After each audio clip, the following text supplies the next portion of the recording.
Good afternoon. I'm Ray Richardson of Standing Up for Maine and We the People of Maine.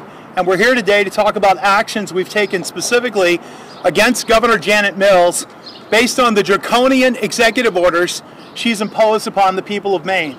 Frankly, without being warranted.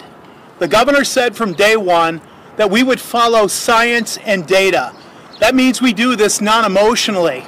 Well, there is no science and data today to back up the very draconian measures she's put out against the people with the stay-at-home orders for over 60 days and shuttering businesses, sometimes with a moment's notice. About a month ago, Gary Crosby called me and said, "What are you doing?" I said, "I don't know. We're trying to make the best decision. Do we sue the governor? Do we lead a revolt because we felt this was unwarranted?" We made the decision to take the legal route because we felt it was appropriate. So Gary and I, a gentleman by the name of David Jones, who owns F.O. Bailey Antiquarians in Falmouth, and Arthur Langley, who is a longtime friend, we formed a group. We engaged Cohen and Mallard, an attorney firm, a law firm in Indianapolis, to draft our complaint for federal court. We did that specifically because with the governor being the former attorney general and her family having a long legal background, we did not want any law firm in Maine to feel pressure from the governor. Once the draft was done, we engaged attorney Steve Smith of Lippman and Cates to be our attorney on the ground in the state of Maine, and he filed a suit in U.S. District Court in Bangor. Once that news became public, we had countless people, hundreds, maybe even thousands around the state, who've asked to be a part of it. After 10 days, we sought to elevate this to seek class action certification. We believe it to be the first time in the history of Maine that a sitting governor has had a class action suit filed against them. This is what we were looking for. We wanted our constitutional rights to no longer be trampled, specifically our ability to worship God as we so fit, and also the ability to assemble peacefully as the U.S. Constitution and the First Amendment guarantee us. We also feel the 14-day quarantine not only is unworkable, even if Governor Mills deputized all 1.3 million Mainers, there is no way you could enforce a 14-day quarantine on the 25 to 40 million people that typically come to Maine annually. That also restricts the ability of U.S. citizens to freely roam among the various states as the Constitution guarantees. And finally, we reject her restriction of commerce. Maine people are good people. I moved here 35 years ago with my wife to raise a family and to be a part of what Maine had to offer, because this is a great state. It's all beautiful. We know that. The environment, everything here is amazing. But more importantly, the people of Maine are good, solid, hardworking people, and they know how to do things. Maine has always led, and our business owners have been denied the ability to lead. They know how to run their businesses, something the governor has freely admitted she has no experience. In other words, we have someone with the authority but no credentials to craft a reopening plan for the state of Maine. She's never run a business, she has no idea how to do it, and she has rejected industry leaders in the state of Maine to work in a collaborative manner with her to do this in a safe and credible way. The business community of Maine, no one wants COVID-19. It's a death knell for your business. They know how to run them responsibly, carefully, and safely, and yet through her draconian measures, she has denied them the right to do that. Governor Mills continues to talk about we need to keep talking and listening. The problem with Governor Mills is she's the only one talking and she's listening to herself. Industry leaders have been across the media in this state talking about how they've tried to work with her and she has rejected their advice. Recently, the Senate President, Troy Jackson, and the Speaker of the House, Sarah Gideon, asked the governor to create a legislative task force to reopen the economy safely, working with the legislature. The governor rejected that out of hand, said the executive branch was already too busy and overworked, and they were under the misunderstanding that she needed help. We believe one-person government is dangerous. Janet Mills, the governor of Maine, is creating laws and then she is enforcing them. That's what a dictator does. We don't have dictator government in America. Now, I want to be clear about one thing. Many people have asked, is this political? For those of you that know me, I'm a conservative Republican. But if Paul LePage, the former governor of the state, were doing exactly what she was doing, as I told him this morning, we would be suing him and taking the exact same actions. The people standing behind me, some I know personally, some I don't know at all. I have no idea if they're Democrat or Republican. I don't know if they're pro-choice or pro-life. What I do know is they've been harmed by this governor, and that's why we've done this. Today, down in York County, in state court, we have filed a preliminary injunction. We're asking for an expedited hearing to stop what she did to the restaurants of Cumberland, York, and Androscoggin County. She literally pulled the rug out from those business owners who had rehired staff to get ready to open June 1. That messes up the unemployment for those people who thought they were back at work. They bought thousands and thousands of dollars of perishable items that are now gone, and that money cannot be recovered.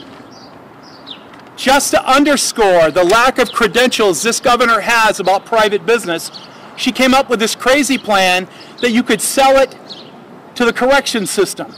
But it takes 2 weeks to become an approved vendor, and they were going to buy it from you at a price that may have been less than what you had to pay for it. It was a ridiculous plan, and what it does is demonstrate clearly Governor Mills lacks the credentials to help create a plausible and workable plan to reopen Maine's economy. Our class action suit is the long game.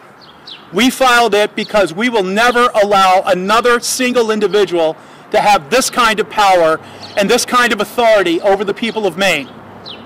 The action we took today is more immediate. We want a judge to have an expedited hearing and allow these restaurants that have been so hampered by the rules of this governor to be allowed to open up and do what they do best. Serve food, serve drinks, and let people have a good time. Again, there is no science and no data that backs up what this governor has done. Maine is one of the least impacted states in the country, and it's not because of the draconian measures she's put in place. It's because we're not a hub. We're not New York City, we're not Boston, we're not a hub. Our problems with COVID-19 have been largely isolated to congregate care facilities and the bigger cities. We should never have closed the top 12 counties in the state, maybe even the top northernmost 13 counties. There were some problems in Portland, there are some problems in Lewiston, but you're punishing businesses for what's going on there. Why would a Bridgeton restaurant be closed because of activities in Portland simply because they happen to be in the same county? So that's why we've done what we've done. We didn't hold a press conference when we filed the class action. We wanted to get everyone up to date on that, and then we wanted to let you know what we've done today in York County. We need the judge to act on behalf of the people of Maine because our governor is not. Gary Crosby, who's one of my compatriots here, he wants to come up and say a few words on behalf of his daughter. Thank you, Ray.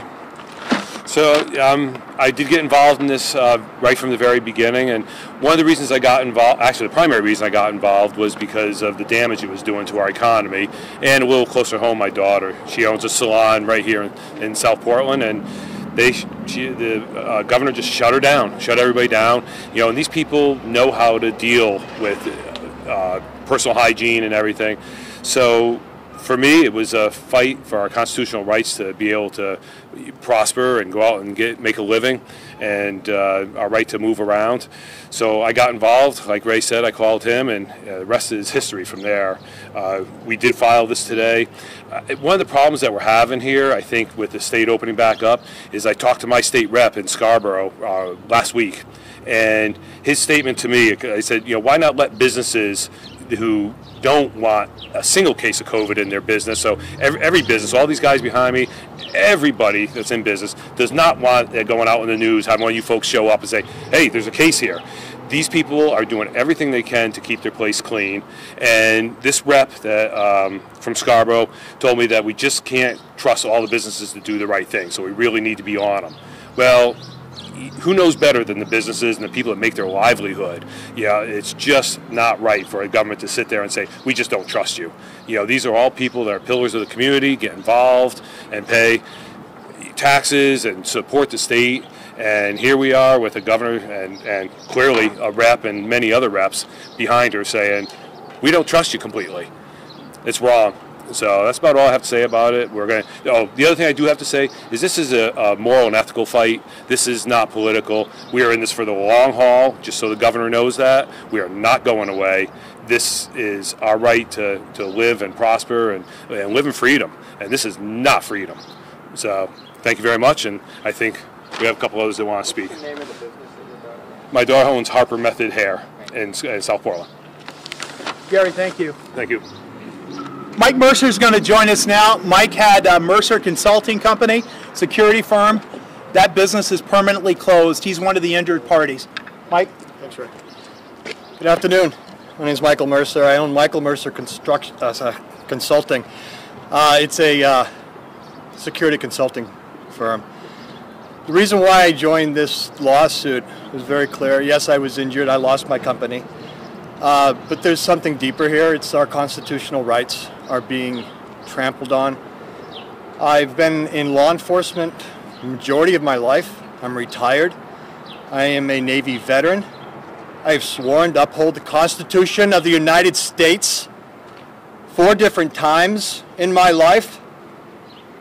And I will not let anybody trample on our Constitution and our Bill of Rights. They're not given by people. Our Declaration of Independence and our Bill of Rights was not written down by people. Our rights are ordained and given to us by our Creator. And no person will ever take that away. I never thought I would sue my governor. In my wildest dreams. Never. But I'm not going to let this happen. I'm just not going to stand by. After 9/11, 37 years old, I joined the Navy. I turned 38 in boot camp. I will fight, and I'll fight for Mainers who don't want their constitutional liberties and freedoms trampled on. Thank you. Thanks, Mike. Next up is Leanne Delcourt. She is from the Spillover Motel in Stratton, Maine. Thank you. My husband and I own the Spillover Motel in Stratton, Maine, and the Spillover Inn on Stratton Brook, also in Stratton. Since the beginning of this, the rules of being shut down and being allowed to open our business back up have been so senseless and random and arbitrary. We have businesses in our community who never had to shut down, and they had record-breaking months this spring, which is awesome for them. I love that for them. But we are clawing our way to July to open up to the tourists in our area. This whole winter and spring, we're basically mini New England in our area. We're right on Flagstaff Lake. There's hundreds of camps. We also have a lot of condo owners at Sugarloaf. So this whole entire time, we've had people from out of state coming and going, and we're okay up there. There's no major COVID outbreak. We are safe. And also now restaurants are able to open up. We have a restaurant about 300 feet from our motel, but I'm still not allowed to open up and invite vacationers in. I am allowed to have essential workers in my motel, which have been few and far between, but they're coming from all over the United States. So the governor of Maine is allowing me to have essential workers from all over the U.S., but she's not allowing me to make money and pay my bills and feed our family until July 1st when we're allowed to invite all of the tourists in. I just want to say my husband is a retired Army veteran. My son is a United States Marine. My daughter, she is a student at UMaine in the ROTC program. She's going to be an officer in the Army next year when she graduates. My husband and I have adopted 2 kiddos out of the foster care system in Maine, and we're still currently foster parents. We don't deserve to be treated like this. We pay taxes, we invest in our family, our community, our state, our country, our world. You know, we care about our world, and we should be able to open our business because we pay taxes and we pay our licensing fees. We should be allowed to open and pay our bills and feed our family. This shouldn't be this difficult, especially because COVID is not even that, we've never really had an emergency in Maine. We've never even had a curve to flatten. She is now taking full advantage of emergency orders because she wants federal funding. Let's just be honest. Thank you. Thank you. Dave Lango was kind enough here from Willow's Pizza to allow us to hold this press conference here. He's got a few things he wants to say. Hi, my name's Dave Lango. I'm the owner of Willow's Restaurant here, and we are happy to host this event. I found out about this last week and was very happy to join on board to do this today. And we were asked to host this event, and Gary Crosby is a longtime customer and friend of mine, and I really want to thank these guys who aren't even in the restaurant business who are doing this for us. And from a personal standpoint, I've been in business 31 years, and I really don't want to lose my business of 31 years. That this is how I've raised my family, and we really just want a chance to survive. Thriving is down the road. Whether we're going to thrive or not remains to be seen. We just want a chance to survive. I do not agree with what Governor Mills has done here. I think it is terribly irresponsible, and what we really want is common sense to rule the day. Thank you very much. Dave, could you spell your last name? Yeah, it's Lengyel. Thank you, everyone, for being here. Anybody else? Dave, thank you. So one of the common questions that we get is, what do we want? Well, first of all, what we want is we want the governor to come back to the table and work with industry leaders. But long term, we're going to seek a constitutional amendment that will never allow this to happen again. Whether that takes this year, next year, 2022, we're not going to let this die. We don't believe any governor should be able to have the power to declare a civil emergency for an unended amount of time. The legislature needs to be a part of it. So part of what we'll be seeking is to have any civil declaration end at 14 days, and it cannot be extended without the expressed roll call vote of the Maine legislature. That doesn't mean that it can't be extended, but it means co-equal branches of government need to be a part of this. The folks in the legislature represent all 1.3 million of us, just like Governor Mills does. So we're happy to take any questions if you have any. If not, we greatly appreciate you coming out. Can't hear you. On that constitutional amendment that you think you're going to try and do, and the representatives have to vote on it, could you put anything about like a 2/3 vote on there? Well, we're going to work with the legislature to do it. It has to come from the legislature, but we're already talking to legislators about how the best way to go about it. What we don't want is any governor, Janet Mills or any future governor, to have this amount of power. Now, I just feel like the 2/3 would kind of be a safety net for. Well, we're gonna have a town hall on this. We're going to do an online town hall seeking input from Maine. We want to work collaboratively with everyone. Thank you very much. Thank you, everyone. Anybody else? We know the governor is making an announcement at 2 o'clock, so we don't want to hold up the members of the media. We greatly appreciate you coming out and covering this today. But regardless of what she says, we are still going forward with this. It's too important not to. Well, I have another question. Yes, ma'am. So how long? So this is an emergency injunction. Today's order down in York County, with the filing there. When do you expect to hear on that? We're hoping the judge will open up the court, go in and look at what we're asking him to do. We have, yeah, you want to speak to that? Yeah, Gary can speak to that. Hi, I met with the lawyers this morning, and for the preliminary injunction, they request a hearing ASAP on it, and then it's really up to the judge, according to the lawyers that I talked to this morning, it's up to the judge as to how quickly they do it. It could be a couple of days, it could be a couple of weeks, but they're asking, due to the gravity of the issue here and how many businesses are closing, we're hoping that the judge will definitely push it because we have businesses closing left and right, and we need to stop the hemorrhaging. Otherwise, we're not going to have a Maine to come back to. Is there a reason you picked York County? That was strictly attorney's decision. So we pay him to do the legal maneuvering, and Like I said, yeah, I appreciate everything that you guys are doing. appreciate the questions. So yeah, the more we can get out, the better, as far as we're concerned. Yes, thank you. Anybody else? Well, we promised you we'd wrap up quickly. We've done so. Thank you all for coming out to all of these good people here, thank you for coming out and supporting us today. Thank you. We really appreciate it. Right. And on to whatever's next. Thank you.